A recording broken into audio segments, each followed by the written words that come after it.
Clay দিয়ে এই ছোট্ট কিউট টেডি বিয়ার্সগুলো আমি কিভাবে বানালাম চলুন দেখে নেওয়া যাক।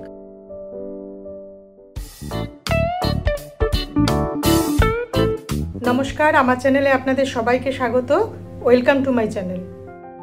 এখানে প্রথমে আমি কিছুটা শিল্পকার ক্লে নিয়ে নিয়েছি এবং তার থেকেই কয়েকটা ভাগ করে নিচ্ছি।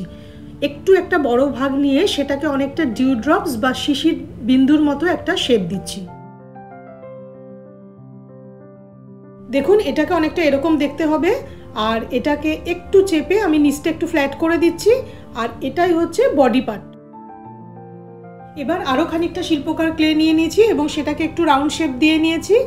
তারপর বডি পার্টটার উপরে একটুখানি আঠা লাগিয়ে এই রাউন্ড শেপটাকে তার উপরে বসিয়ে দিচ্ছি। এই ভিডিওটা কিন্তু অনেক বছর আগে আমি একবার বানিয়েছিলাম, তো সেটাকে একটু ভয়েস ওভার দিয়ে আর একটু এডিট করে আমি আপনাদের এটা দেখাচ্ছি। ঠিক একইভাবে এখানে আমি হাত আর পাগুলোও বানিয়ে নিচ্ছি। আর ন্যারো পার্ট বা সরু অংশ যেটা, সেটাকেই আমি বডির সাথে ফেভিকলের সাহায্যে লাগিয়ে নিচ্ছি বা অ্যাটাচ করে দিচ্ছি। এইরকম ক্লে দিয়ে তৈরি ছোট্ট ছোট্ট জিনিস যদি আপনারা বানাতে চান বা দেখতে চান, তাহলে আমার কিছু পুরনো ভিডিও আছে, সেগুলো চেক করতে পারেন। আমি লিঙ্কসগুলো ডেসক্রিপশন বক্সে দিয়ে দেব। পুরো কাজটা হয়ে যাওয়ার পরে সেটাকে ভালো করে শুকিয়ে নিতে হবে। এবার কিছুটা ক্লে নিয়ে সেটাকে আমি একটু গোল মতো আকৃতি দিয়ে তারপর সেটাকে ফ্ল্যাট করে বা চ্যাপ্টা করে নিয়ে সেটাকে কান হিসাবে ব্যবহার করছি।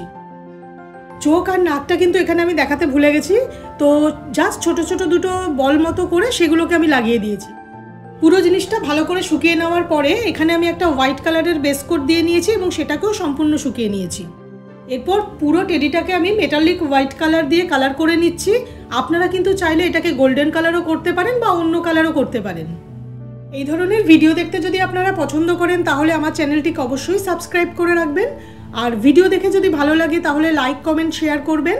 ভিডিও নোটিফিকেশনের জন্য বেল আইকনটা প্রেস করতে কিন্তু ভুলবেন না।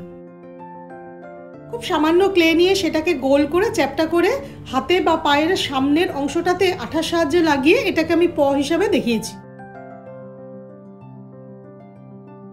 এরপর অ্যাক্রিলিক ব্ল্যাক কালারের সাহায্যে আমি নোজের সামনের অংশটা আর আইবলগুলোকে কালার করে নিচ্ছি।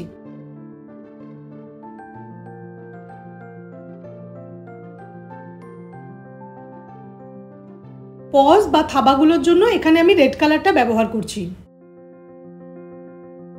এবার টেডিগুলোকে বসানোর জন্য আমি একটা পুরনো সিডি নিয়ে নিয়েছি আর সেটাকে একটু ডেকোরেট করে নিচ্ছি। আমার কাছে কিছু আর্টিফিশিয়াল ফ্লাওয়ার ছিল, তো সেগুলোকে এখানে আমি ব্যবহার করেছি। হটগ্লুর সাহায্যে এগুলোকে আমি লাগিয়ে নিচ্ছি। আপনাদের কাছে যদি হটগ্লু না থাকে সেক্ষেত্রে ফেভিকলও ইউজ করতে পারেন।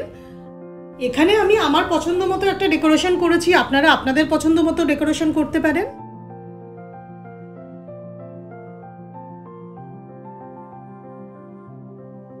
এখানে আমি আরেকটা টেডিও বানিয়েছি আর সেটাকে একটু অন্যরকমভাবে ডেকোরেট করেছি। আমি খুব ভালো বো বানাতে পারি না, তবে আমি এইরকমভাবে বোটাকে বানিয়েছি। ব্যাস, শোপিসটা কিন্তু তৈরি হয়ে গেছে। এবার টেডি দুটোকে বসিয়ে দিলেই হলো। আপনারা চাইলে এটাকে আঠার সাহায্যে ফিক্সডও করে দিতে পারেন, আমি সেটা করিনি। আর এখানে আমি একটা ছোট্ট হার্ট মতো বানিয়েছিলাম, সেটাকেও সামনে রেখে দিয়েছি। আপনারা আমাকে জানাবেন আপনাদের কেমন লাগলো। আবার নতুন একটা ভিডিওতে আপনাদের সাথে দেখা হবে। নমস্কার, ভালো থাকবেন।